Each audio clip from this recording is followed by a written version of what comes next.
Aku melihatnya gini ya, yang saksikan langsung ya, ketika PRD ikut pemilu 99, justru kader-kader itu saya nggak tahu siapa aja, tapi rata-rata nggak ke TPS. Kekhawatiran ada, rasa takut ada. Suatu pagi saya diberitahu, kalau nggak salah Nana juga yang beritahu, di memorandum namaku muncul. PRD itu pendobrak yang luar biasa waktu tahun 90-an. Saya dari lama sebetulnya merasa diri sebagai orang yang sosialis, dan meskipun tidak pernah secara eksplisit. Sebetulnya kalau mau dilihat dari zaman kecil, saya baca bangsanya di bawah bendera revolusi sudah kiri sebetulnya.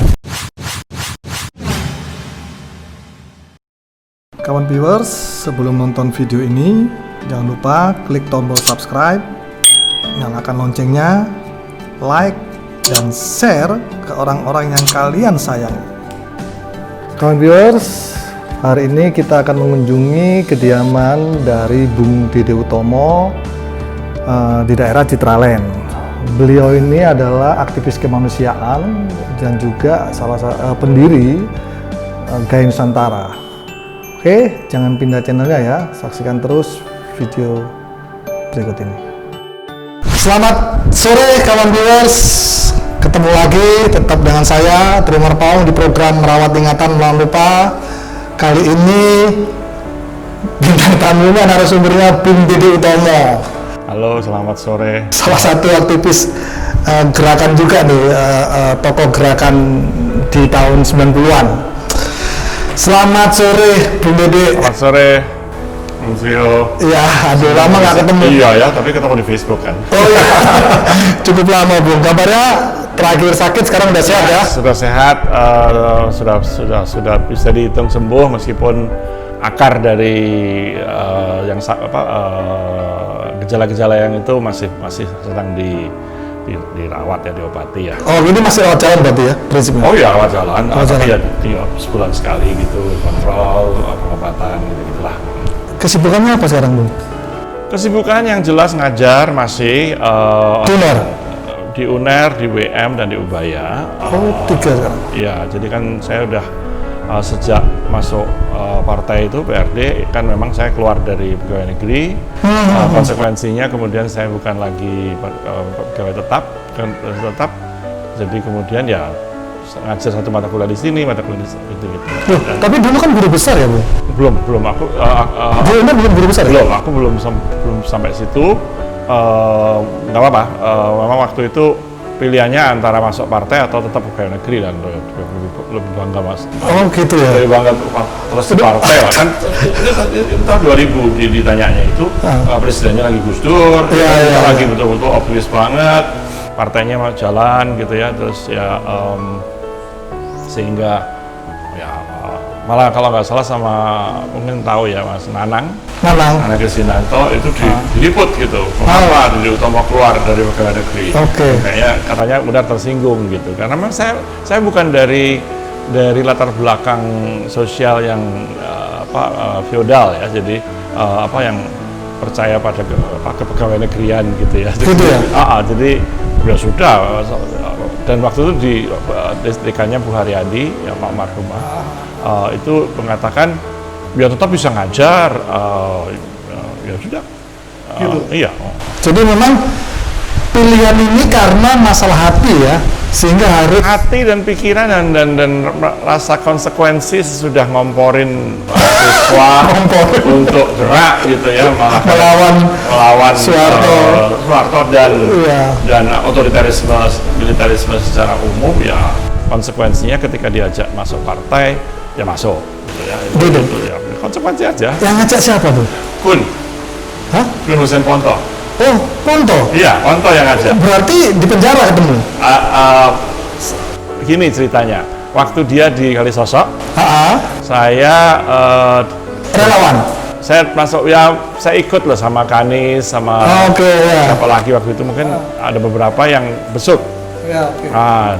Dan dia mulai juga dengan nulis surat yang dibawakan sama teman-teman itu. Terus ya pertama korespondensi, lalu masuk,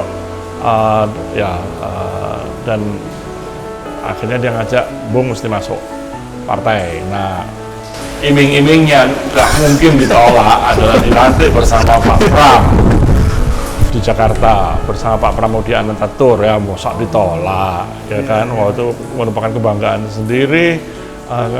Budiman CS masih di Cipinang waktu itu. Waktu saya dilantik kan masih 99, jadi mereka belum keluar. Tapi waktu itu Faisal Reza ketuanya, ya pokoknya masuklah gitu ya sebisanya gitu, dan konsekuensinya memang kemudian harus cuti dulu dari pegawai negeri 1 tahun, habis itu pada akhir masa cuti harus menentukan meninggalkan partai atau terus gitu, dan saya tidak pikiran panjang-panjang, langsung ya. Berarti ini sebenarnya Bung ini masih anggota PRD ya? Karena kita belum dipecat. Aku belum dipecat, meskipun PRD nggak tahu yang dipecat. Saya belum pernah dipecat. Waktu Papernas itu sempat jadi majelis pertimbangan. Oh, di Papernas? Dan ya nggak apa-apa ya, ngomong apa adanya ya. Ketika kemudian mereka mau bergabung sama PBR, saya bilang ini nggak benar. Jangan hanya demi kekuasaan. Saya bilang sama bukan, waktu itu yang pegang itu ketuanya itu siapa yang biasa dari STN itu, sekretarisnya Dita. Hari. Bukan, aduh, saya itu sekarang sering lupa nama. Iya, aku juga banyak lupa teman. Ya, anyway, tapi di Papernas itu, tapi ya nggak dianggap ya. Saya nggak pernah menyatakan keluar. Tapi ya sudah, gitu akhirnya. Tapi masih kontak sama teman-teman yang dari zaman 90-an itu, sama teman-teman di SP kayak Max Lane masih kontak. Gitu ya, tapi ada diskusi-diskusi gitu, dan kami ya kalau ngomong kita nggak pesimis terus kemudian ngomel-ngomel, nggak juga sih, tapi ya memang itu dinamika perjuangan ini kayaknya yang ngirim GoFood. Ya, ngirim dari luar. Ngirim. Ada orang dulu. Enggak. Oh ya, bukan. Karena PRD ini kan memang dulu itu sangat getol dalam isu-isu melawan Orde Baru. Betul. Tapi aku melihat kita sebenarnya tidak kesiapan berkuasa. Ya, dan apa problem besar ya menurut Bung Dede? Problemnya adalah kader-kader yang muda terutama itu, ya. Oke, ambil diterima aja, terima kasih. Betul. Itu makananku. Hah? Sudah dibayar kok? Sudah dibayar? Iya. Iya, betul. Oke. Taruh mana? Kalau sini nggak kelihatan. Ya. Situ nggak apa ya. Ya gitu. Jadi nggak pernah dipecat. Ya, ini kesiapan tadi dulu. Oh, itu kesiapan ya. Berkuasa tadi. Aku melihatnya gini ya, yang saksikan langsung ya. Ketika PRD ikut pemilu 99. Justru kader-kader itu saya nggak tahu siapa aja, tapi rata-rata nggak ke TPS. Jadi bingung kan, ini mau golput atau mau masuk partai gitu ya, mau masuk DPR gitu ya. Memang bisa aja kita bilang kita mendidik publik ya, mendidik masyarakat tentang demokrasi gitu-gitu, tapi kayaknya membingungkan. Tapi ya jadi itu yang masalahnya nggak siap berkuasa tuh. Sebetulnya tidak semua ya, jadi di beberapa daerah itu kan masuk DPRD. Aku tahu di Palu itu dia masuk, Lampung kayaknya dia masuk, beberapa. Cuman di nasional memang nggak dapat suara. Tapi ya itu sih kalau aku lihatnya sih memang itu, dan belakangan mengikuti banyak orang lain juga yang mengomentari PRD waktu itu. PRD itu pendobrak yang luar biasa waktu tahun 90-an, 96 terutama ya, sampai tahun-tahun berikutnya, bahkan sampai tahun 2000 juga, karena berani membayangkan dan memperjuangkan sesuatu yang bahkan politikus-politikus takut. Nggak kebayang. Jadi misalnya demokrasi multipartai yang sekarang terjadi, walaupun ya nggak sempurna, tapi sudah terjadi. Lalu yang gagal itu pembubaran sistem teritorial. Program masih ada sampai bisa. Ya udah itu, tapi ya itu analisisnya sangat jitu. Dan itu yang membuat saya memilih itu. Ada partai lain yang ngajak-ngajak, tapi saya bilang enggak. Saya dari lama sebetulnya merasa diri sebagai orang yang sosialis, dan meskipun tidak pernah secara eksplisit, paling-paling ngomong sosdemrak kan, dikaburkan ke sana. Saya tahu lah itu. Dan apalagi ketika sebelum itu sambil ditawari Pontoh itu, saya kebetulan ke Australia waktu itu ada acara apa sih, lupa saya. Acara PRD? Bukan, tapi kemudian saya tahu bahwa DSP, Democratic Socialist Party, lagi kongres. Lalu kalau nggak salah si Henry Kwok yang cerita gitu waktu itu, pakai SMS kali zaman itu ya. Itu kemudian saya ikut dan diperkenalkan sebagai calon anggota partai Sahabat, dan mulailah belajar menyesuaikan diri dengan bahasa kiri, menyebut diri kamrat, lalu gitu ya. Tapi bacaannya Bu Dede sebenarnya kiri-kiri juga dari dulu. Memang. Waktu dosen kan juga bacaannya. Memang. Saya itu memang sebetulnya kalau mau dilihat dari zaman kecil, saya baca Bangsanya di Bawah Bendera Revolusi sudah kiri sebetulnya. Itu kelas berapa Bu Dede baca? Kelas 6 SD, kelas 6 SD baca? Ya, pidato-pidatonya Bung Karno ya. Oh iya. Jadi terutama yang belakangan seperti mulai itu Gesuri yang 63, 64, Tafib, Takari. Enggak, nulis itu apa yang membuat itu kan kita sebenarnya bermain, pantai lele semua kok. Saya orangnya dari keluarga yang bapak saya Soekarnois, kecil-kecilan gitu ya, artinya dekat sama PNI. Nggak tahu apa dia pernah jadi anggota ya, tapi dia dekat dengan orang-orang PNI, dekat sama orang-orang yang Soekarnois, tapi nggak dekat sama PKI sih. Ya nggak apa-apa, itu kenyataannya. Dan ya wacana anti nekolim, wacana kapitalis birokrat itu ya mulai ngerti gitu. Saya memang orang yang agak kutu buku, mungkin kalau istilah sekarang nerd ya. Jadi mending baca buku daripada mancing atau main kelereng. Oh gitu. Iya, jadi dan kebetulan waktu itu teman saya punya teman untuk nonton dan hura-hura sih.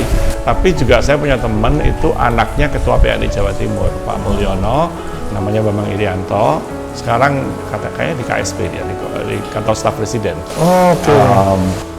Tapi udah lama nggak kontak. Adiknya nyalon kapan itu untuk DPRD Kota Pasuruan kayaknya. Berarti masuk PDIP lah dia ya? Oh iya. Jadi saya memang seringkali kalau misalnya sekarang karena ya PRD udah nggak masuk di surat suara ya ke PDIP, kecuali kalau memang calonnya lagi nggak pas gitu ya. Saya ya memang PDIP juga bukan terlalu kiri juga, tapi gitulah sebetulnya. Iya, memang itu yang membuat saya kemudian ya, dengan entengnya ambil aja gitu. Ya gitu. 9 bulan itu UNER sangat banyak sekali membuat kelompok studi. Yes. Ya, termasuk embrio-embrionya Smith lah kayak Tondi, Herman, Bruno, dan Bu Dede salah satu yang sering berdiskusi kan, diajak bicara. Iya, meskipun sebetulnya saya lebih sering diskusi sama teman-teman IAIN, sama juga teman-teman IDS. Misalnya Fitra, lalu justru awal-awalnya lebih sering ke mereka. Kalau dengan Herman, itu ya rasanya kayak sudah sama ya, mau apa lagi gitu. Kadang-kadang mereka datang ke rumah dan ngobrol, tapi nggak pernah dalam forum yang seperti itu. Meskipun sama Edi Heri misalnya itu dekat juga, sering diskusi. Karena dulu waktu aku ketangkep, Bung Dede ya, tahun 96 aku ketangkep sama ditangkap tentara, disiksa. Aku ini kan dana dan usaha. Ya. Salah satu target dari tentara, target untuk aku mengucapkan orang-orang yang harus tak sebutkan itu Bung Dede. Jadi Pak Cipto almarhum, Pak Trimul almarhum, Bung Dede juga bagian yang itu, dan aku nggak tahu, aku bilang aku nggak pernah dapat uang dari Bung Dede, nggak pernah aku jualan. Memang kalau uang tuh, kadang-kadang jualan pembebasan itu. Soal pembebasan, kadang perlu kontrak kantor. Iya, dan aku nggak pernah memang. Iya. Kalau Pak Cip sama Pak Trim aku pernah. Seingatku sih kalau kayak kontrak itu ya Herman yang bilang. Nah, maksudku, kan mereka ini mengarahkan ke sana, Bung Dede. Artinya 27 Juli itu, apakah Bung Dede tetap biasa saja atau ikut sembunyi? Sebetulnya kalau dari sekarang aku agak sombong juga. Aku nggak pernah tidur di tempat lain, selalu tidur di itu. Ya, jadi ya kekhawatiran ada, rasa takut ada. Saat itu ya? Iya. Karena apalagi suatu pagi saya diberitahu kalau nggak salah juga yang beritahu di memorandum namaku muncul, dicari sama Kapolwil Mabes. Oke viewers, jangan lupa untuk menyaksikan video-video sesudah ini di channel ini, juga like, subscribe, dan share. Terima kasih.